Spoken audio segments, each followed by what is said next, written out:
Hello, I am Rebecca Lang, and today I will be reading you the prologue of my book, Floating Coffins.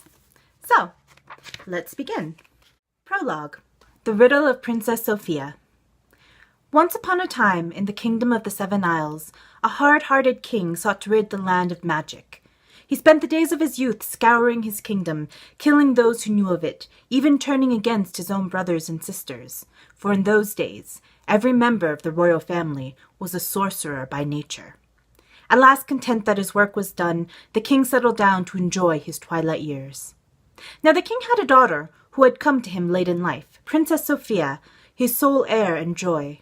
Her eyes were as blue as the summer waves, her hair shone like polished oak, and her gentle smile caused even the most grizzled soldier to break into a toothsome grin.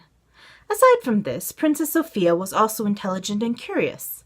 She spent many days hunting the castle for books, and many nights listening to the oldest servants whisper of times long past. "Father," she asked one day, "is it true that our ancestors used to wield great magic? Indeed, even you? Why have I never seen you use this magic? And when will I come into magic of my own?" The king's face bloated with rage. "Who has told you these things?" he demanded. The little child trembled. I read it in the green book that sits on the highest shelf in the library." Immediately the king ordered the book be taken outside and burned. As Sophia watched flames erupt from the covers, she cried bitter tears. "Why did you do that?" she asked her father. "Why do you hate magic?" "Magic is evil," the king replied in a cold voice. "The last of it shall die with me. Now forget you ever knew of it, and be happy, my daughter." But Princess Sophia could not forget. Magic was beauty, and magic was power.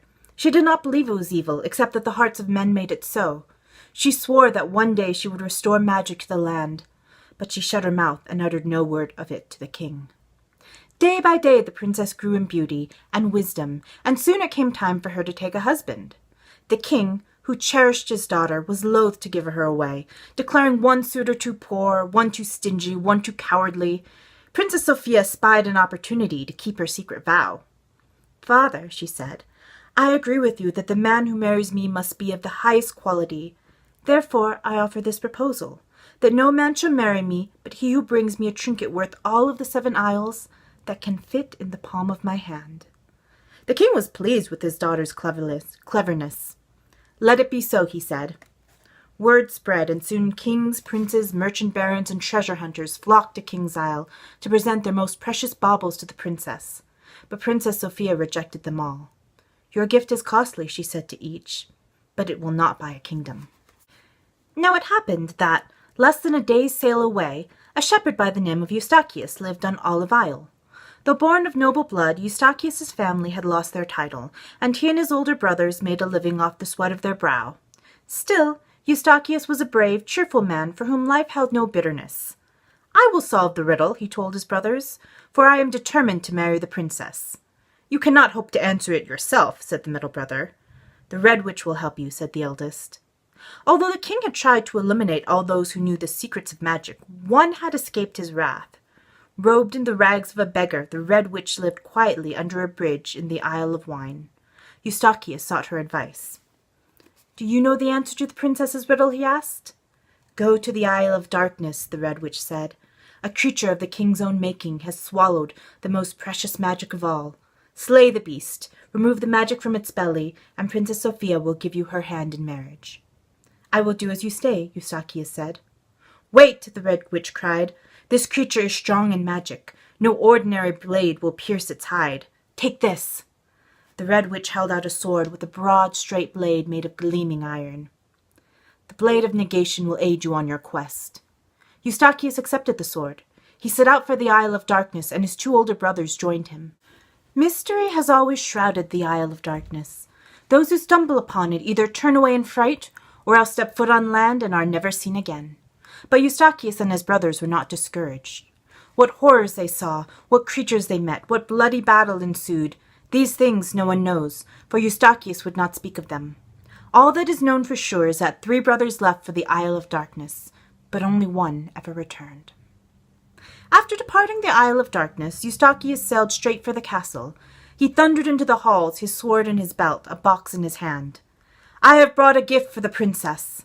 "Let me see it," said the king. "I will present it to her alone." The king summoned his daughter. The sight of her beauty stung Eustachius through the heart. "Princess," he said softly, "I have solved your riddle." He opened the box and lifted out a blue amulet on a gold chain. At a glance it seemed a plain trinket, something a peasant might buy to ward off evil spirits.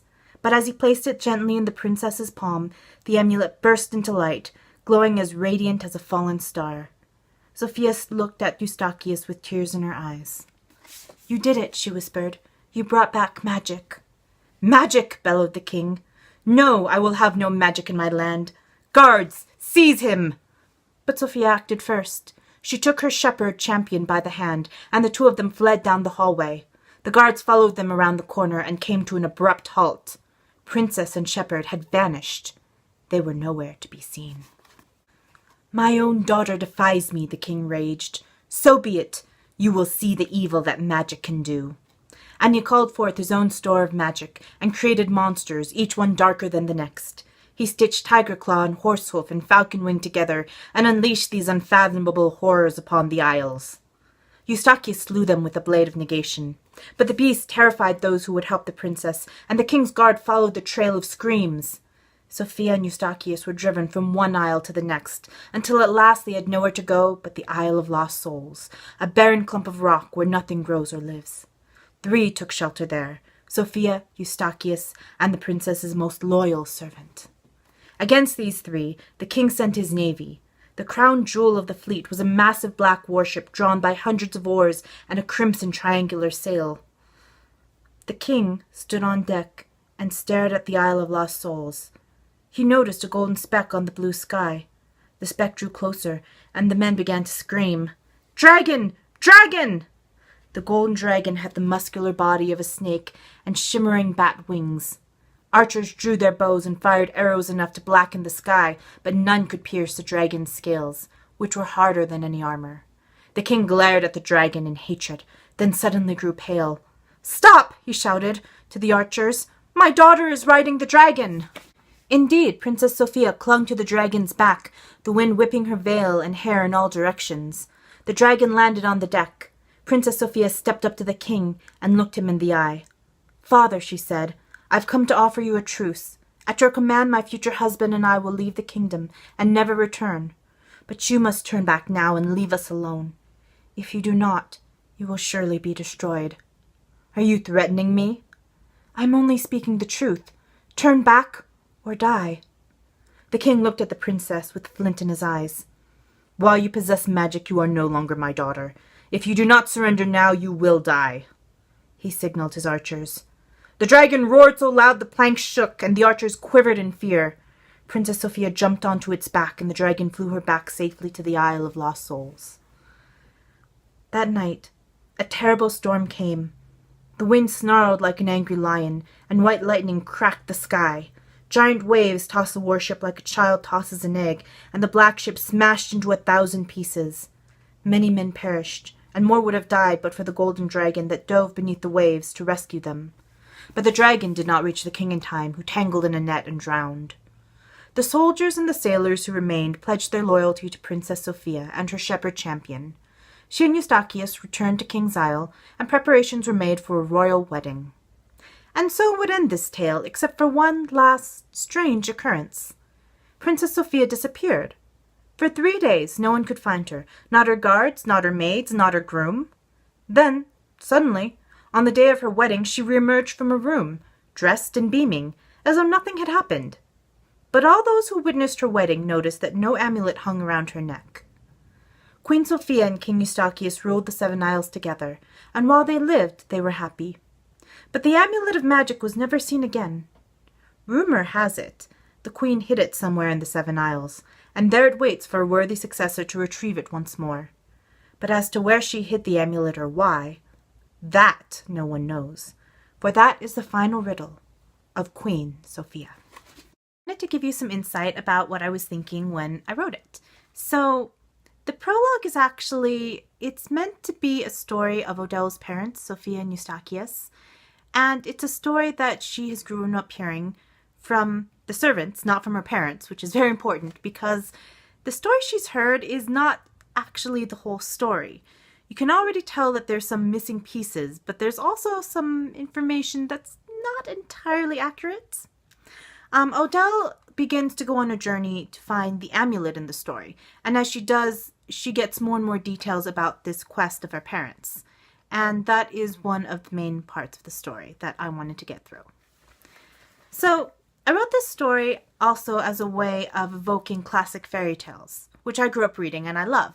One of them, I think that this one reminds me of the most, is called The Griffin, which is not a very common one, but it has to do with a poor boy who cures a princess and then the king refuses to let him marry her, unless he does a bunch of crazy tasks that kind of involves riddles and eventually finding and getting a feather from a griffin. So I really enjoyed that one. And it kind of has the same feel. But I wrote this not from the beginning. This wasn't planned. I ended up happening that I was about halfway through writing Three Floating Coffins and I was starting to lose track of, wait, what was going on in the past? What does Odell actually know? So I just wrote this as a way of getting it all down on paper so that I could see it clearly. And then I enjoyed it and I thought, this actually works as part of the book, because if you read the prologue first and as you're reading the story, you begin to notice things that match up or don't match up, and it kind of hints at future things. So it gives a little bit of a hint that maybe you'll catch on as you read. I'm not sure. But it kind of acts as a bit of a riddle in itself, what really happened. So that's why I kind of liked it. So I made this video because I'm going to be doing a promotion from this Friday, August 24th, 2018 until Sunday. It's called an Amazon Countdown Deal. And what happens is that my book gets reduced in price and then slowly goes back up to its original price. So on Friday, it is going to be 99 cents to download the Kindle version. And then on Saturday, it will be $1.99. And then Sunday, it will be $2.99. And then Monday, it goes back to its normal price of $3.99. So it's a really good opportunity to buy it. And if you've already bought it or read it somehow, I would really appreciate some reviews. So that would be very helpful to me. It would be helpful to other customers to let them know what you think. And I would really appreciate it. So yeah, go check out my book. I'll put a link down below and let me know what you think. Okay, I'm going to be reading the first chapter, so that will be next video. And thanks for listening and goodbye.